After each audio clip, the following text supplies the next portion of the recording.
Hello, नमस्ते। आप सभी का इस क्लास में स्वागत है। आज हम पढ़ने वाले हैं क्लास 10th के विज्ञान के एनसीईआरटी सिलेबस का नवा अध्याय, जिसका नाम है आनुवंशिकता एवं जैव विकास। अब ये क्या होता है? इंग्लिश में इसे हेरिडिटी एंड एवोल्यूशन कहते हैं। और आपने कई बार ऐसे अपने जीवन में सुना होगा कि आपको कोई कह रहा है कि अरे आप तो अपने बिल्कुल मामा जैसे दिखते हो, या बुआ जैसे दिखते हो, या मम्मी जैसे दिखते हो, या पापा जैसे दिखते हो, या भाई जैसे दिखते हो। तो किसी न किसी परिवार के सदस्य आपको हो सकता है कंपेयर किया जाता हो, या आपको नहीं किया जाता हो तो आप किसी को बोलते हो अरे आप तो बिल्कुल उसके जैसे दिखते हो। ऐसा होता है ना कि हम हमारे पेरेंट्स, हमारे माता पिता जैसे बहुत बार ज्यादा दिखते हैं। और आपने कई जानवरों में भी देखा होगा कि जैसे आपने बिल्ली को देखा होगा, उसके जो बच्चे हैं, अगर बिल्ली बच्चे पैदा करेगी तो बिल्ली उसके जैसे ही दिखेंगे। और ऐसी कोई भी प्रजाति देख लीजिए इस पूरे विश्व में, उसके जो बच्चे होते हैं, संतान होती है, वो उसी की जैसे दिखती है। तो ऐसा क्यों होता है कि किसी भी माता पिता के जो बच्चे होते हैं किसी भी प्रजाति में, वो उसी के जैसे दिखते हैं? इसे ही आनुवंशिकता यानी हेरिडिटी कहते हैं, क्योंकि जो माता पिता होते हैं वो अपने ही ट्रेट्स, अपने ही जो अंदर कैरेक्टरिस्टिक्स होती हैं, उसे पास डाउन करते हैं, अपने बच्चों को, ऑफस्प्रिंग्स को देते हैं। तो ये किस प्रकार से होता है, इस हम अध्याय में यही पढ़ेंगे कि ऐसा क्यों होता है और कैसे होता है। और जैव विकास क्या होता है? जैव विकास एवोल्यूशन जो होता है, हमने पिछले चैप्टर प्रजनन में काफी बातें पढ़ी थी। हमने ये जाना था कि वेरिएशंस किस प्रकार से एक जीव के लिए बहुत महत्वपूर्ण होते हैं, और इन वेरिएशंस के ही कारण जैव विकास हो रहा होता है।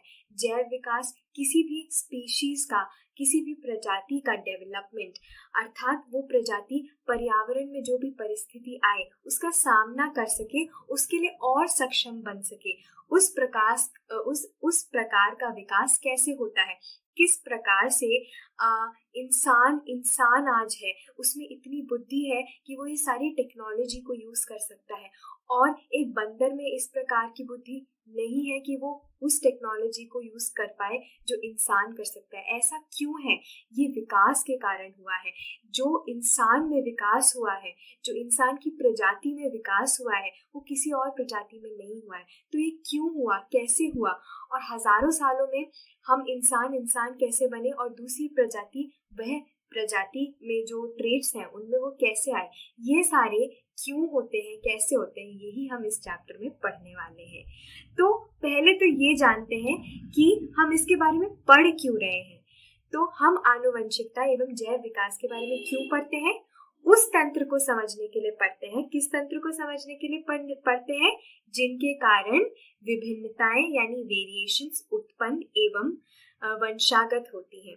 यानी कि जो वेरिएशंस, जिसकी बात हमने प्रजनन वाले चैप्टर में भी यानी चैप्टर 8 में भी करी थी, उसमें हमने बोला था कि ये जो वेरिएशंस होते हैं ये हमारे प्रजाति के सर्वाइवल के लिए, उसके जीवित रहने के लिए बहुत आवश्यक होते हैं। तो ये आवश्यकता जो होती है, तो वेरिएशंस जो होते हैं ये क्यों होते हैं, उनका उत्पन्न कैसे होता है, और वो इनहेरिट कैसे होता है यानी वंशागत कैसे होते हैं, एक पीढ़ी से दूसरी पीढ़ी तक कैसे जाते हैं वो वेरिएशंस, ये जानने के लिए आवश्यक है कि हम आनुवंशिकता के बारे में पढ़ें। तो इस तंत्र को समझने के लिए आनुवंशिकता के बारे में जानना आवश्यक है। और दूसरा कारण क्यों है इसको पढ़ने का, कि विभिन्नताओं के संचयन के लंबे समय तक होने वाले अनुवर्ती प्रभाव का अध्ययन अत्यंत रोचक है, तथा जैव विकास में हम इसका अध्ययन करेंगे। तो एक बहुत ही इंटरेस्टिंग कॉन्सेप्ट है कि किस प्रकार से वेरिएशंस होते जाते हैं पीढ़ी दर पीढ़ी, और फिर एक ऐसे वेरिएशंस का कलेक्टिव जो क्यूमुलेटिव इफेक्ट होता है, वो ये होता है कि एवोल्यूशन हो चुका होता है, यानी जैव विकास हो चुका होता है किसी प्रजाति में। तो ये कैसे होता है, ये एक बहुत इंटरेस्टिंग कॉन्सेप्ट है। इसको जानने के बारे में हम इस पूरे चैप्टर को पढ़ रहे हैं। तो अब हम जानते हैं कि प्रजनन के अलैंगिक और लैंगिक तरीके किस प्रकार से भिन्न होते हैं, और इसके बारे में हम पिछले चैप्टर में भी बहुत अच्छे से डिटेल में पढ़ चुके हैं, पर एक बार क्विकली उसे रिवाइज भी कर देते हैं। यदि एक जीवाणु विभाजित होता है तो परिणामतः 2 जीवाणु उत्पन्न होते हैं, जो पुनः विभाजित होकर 4 विशिष्ट जीवाणु उत्पन्न करेंगे, जिनमें आपस में बहुत अधिक समानताएं होंगी। तो ये किसमें होता है? हमने एक कोशिकीय जीव में देखा था, जैसे अमीबा, वो क्या करता है, अपने आप को विभाजित करके 2 में परिवर्तित कर देता है और वो और में परिवर्तित हो जाते हैं, है ना। इस प्रकार से हमने जाना था कि वो अपने आप को डिवाइड करके 2 में परिवर्तित कर देता है और यही अलैंगिक प्रजनन होता है, यानी एसेक्सुअल रिप्रोडक्शन का एक तरह होता है, एक तरीका होता है। उनमें आपस में बहुत कम अंतर होते हैं। क्यों कम अंतर होते हैं? क्योंकि सिर्फ वो डिवाइड ही तो हो रहा है, उसमें कोई कॉम्प्लेक्स चीज तो हो नहीं रही, बस अपने आप को आधा आधा में बांट रहा है, तो इसलिए उसमें कम अंतर होते हैं। तथा जो डीएनए की प्रकृति के समय न्यून त्रुटियां होती हैं, उसी के कारण वो कम अंतर उत्पन्न हुए होते हैं। यानी डीएनए जब प्रतिकृति हो रही होती है डीएनए की, तो उसमें कुछ त्रुटियां आ जाती हैं, एरर्स आ जाते हैं नेचुरल, उसके कारण वो वेरिएशंस होते हैं, लेकिन बहुत कम वेरिएशंस होते हैं वन सेल वाले ऑर्गेनिजम्स में। दूसरा, यदि अगर लैंगिक जनन होता है तो विविधता अपेक्षाकृत और अधिक होती है। तो जब सेक्सुअल रिप्रोडक्शन होता है तो डाइवर्सिटी ज्यादा हो जाती है, वेरिएशन ज्यादा हो जाते हैं। आप इस चित्र में भी देख सकते हैं, अगर लैंगिक यानी सेक्सुअल रिप्रोडक्शन हो रहा है तो ये स्पर्म्स और ये हमारे एग सेल्स जो हैं ये मिलकर एक जायगोट बना रहे हैं, फिर एम्ब्रियो बना रहे हैं। इसके बारे में हम पिछले चैप्टर में पढ़ चुके हैं। तो इसमें जो वेरिएशंस होंगे, इसमें जो अलग भिन्नता होगी वो ज्यादा होगी। अलैंगिक प्रजनन में क्या हो रहा है, ये 1-2 में डिवाइड हो रहा है, इसलिए इसमें भिन्नता कम होती है। तो ये होते हैं प्रजनन के अलैंगिक और लैंगिक तरीके। अब विभिन्नता प्रजातियों को अस्तित्व में रहने के लिए किस प्रकार से मदद करती है, हमने ये भी पिछले चैप्टर में पढ़ा था। आप इसको एक बार वीडियो को पॉज करके खुद इस रीजन को दोहराइए कि क्यों अस्तित्व में प्रजातियों के रहने के लिए ये मदद करती है विभिन्नताएं। तो हमने जाना था कि जीवों के समूह में आनुवांशिक विभिन्नता जो होती है, यानी जेनेटिक वेरिएशंस जो होते हैं, वो कुछ जीवों को उस वातावरण में दूसरों की तुलना में बेहतर तरीके से जीवित रहने में सक्षम बनाते हैं जिसमें वे रह रहे हैं। उदाहरण के लिए देख लीजिए कि जो पेड़ की छाल के रंग के समान पंखों वाले पतंगे होते हैं, वे एक अलग रंग के पतंगे की तुलना में खुद को छुपाने में सक्षम होते हैं। तो इस प्रकार का पतंगा जो आपको दिख रहा है, आपको दिख भी नहीं रहा होगा शायद, ये इस तरीके से पेड़ की छाल से चिपका हुआ है, इस तरीके से उसका रंग इतना उसकी जैसा है कि वो अपने आप को प्रोटेक्ट कर पा रहा है, अपने आप को सुरक्षित रखने में वो सक्षम है। और अगर कोई पतंगा इसके जैसा नहीं दिखता तो वो इस प्रकार से सक्षम नहीं हो पाएगा खुद को छिपाने में।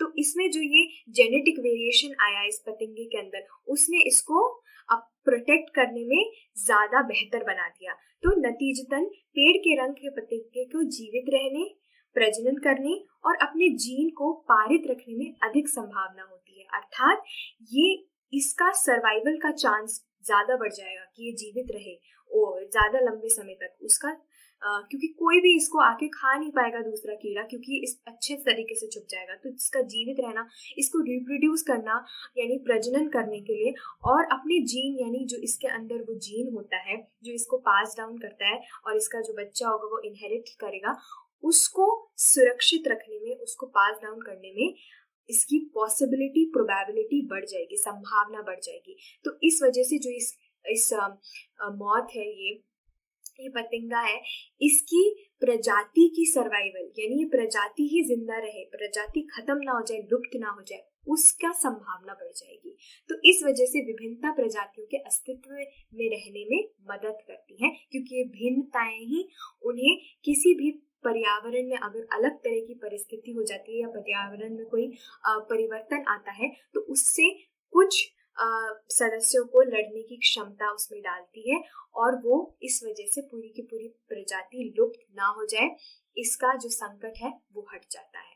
अब हम कुछ आपसे प्रश्न पूछ रहे हैं, इसका आप तुरंत ही उत्तर बता दीजिए। वीडियो को या तो पॉज कर लीजिए या फिर जल्दी से इसका उत्तर बताइए। बहुत ही सिंपल सा पहला प्रश्न है कि यदि एक लक्षण जिसका नाम है लक्षण ए अलैंगिक प्रजनन वाली समष्टि में के 10% सदस्यों में पाया जाता है, यानी अलैंगिक प्रजनन यानी एसेक्सुअल वाला रिप्रोडक्शन जो हो रहा है उसमें अगर पॉपुलेशन में 10% अगर सदस्यों में है ये लक्षण, तो और एक दूसरा लक्षण है जिसका नाम है लक्षण बी, वो उनकी प्रजाति में, समष्टि में 60% जीवों में पाया जाता है। तो कौन सा लक्षण पहले उत्पन्न हुआ होगा, बताइए बताइए। जिसका 60% पाया जाता है वो पहले उत्पन्न हुआ होगा, या फिर 10% वाला पहले उत्पन्न हुआ होगा? बताइए।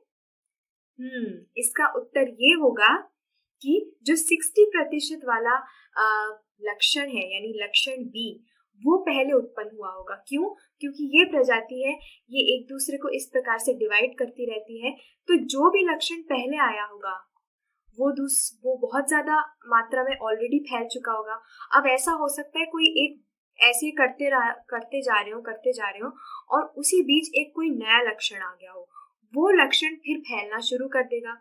अब वो लक्षण जब फैलेगा तो वो सब में तो होगा नहीं, वो केवल 10% में है, और बाकी सब में, बाकी 60% में क्या है, एक दूसरा लक्षण है। तो वही लक्षण जो ज्यादा मात्रा में है वो पहले आया होगा, और जो कम लक्षण है, मतलब जो कम मात्रा में लक्षण है यानी लक्षण ए, वो बाद में आया होगा। तो पहले कौन सा लक्षण आया था? लक्षण बी। अब दूसरा प्रश्न आपसे पूछ रहे हैं हम कि विभिन्नताओं के उत्पन्न होने से किसी स्पीशीज का अस्तित्व किस प्रकार से बढ़ जाता है। इसका हमने बहुत अच्छे से उत्तर पिछले चैप्टर में भी दिया था, और अभी भी कुछ 5 मिनट पहले हम ये डिस्कस कर रहे थे कि किस प्रकार से विभिन्नता जो होती है उसके उत्पन्न होने से स्पीशीज का अस्तित्व, उसका चांसेस बढ़ जाते हैं। क्यों बढ़ जाते हैं आप बताइए। चलिए, इसका तो बहुत सरल सा उत्तर है। तो इसका उत्तर यही है कि इसलिए बढ़ जाते हैं क्योंकि जो भी पर्यावरण में अगर परिस्थिति होगी तो उस परिस्थिति का सामना कम से कम कुछ सदस्य उस प्रजाति के तो अच्छे से कर पाएंगे, क्योंकि उनमें वो सक्षमता उस विभिन्नता के कारण आ चुकी होगी कि वो उस परिस्थिति को, उसका सामना कर पाए। तो इसका और भी अच्छे से जो आंसर था वो आप खुद ही दीजिए। पर इस पूरे चैप्टर में जो हमने पहला भाग पढ़ा उसमें इतना ही। अब हम आगे अगले वीडियो में आनुवंशिकता यानी हेरिडिटी के बारे में और ढंग से जानेंगे, और इसकी सारी तकनीकी गहराइयों को हम समझेंगे, और ये बहुत सिंपल और इजी है, और आप बहुत इंटरेस्टिंग भी आपको लगेगा। तो जल्द से आपसे फिर से मुलाकात होगी। तब तक के लिए उम्मीद है आपका अच्छा दिन होगा। बाय।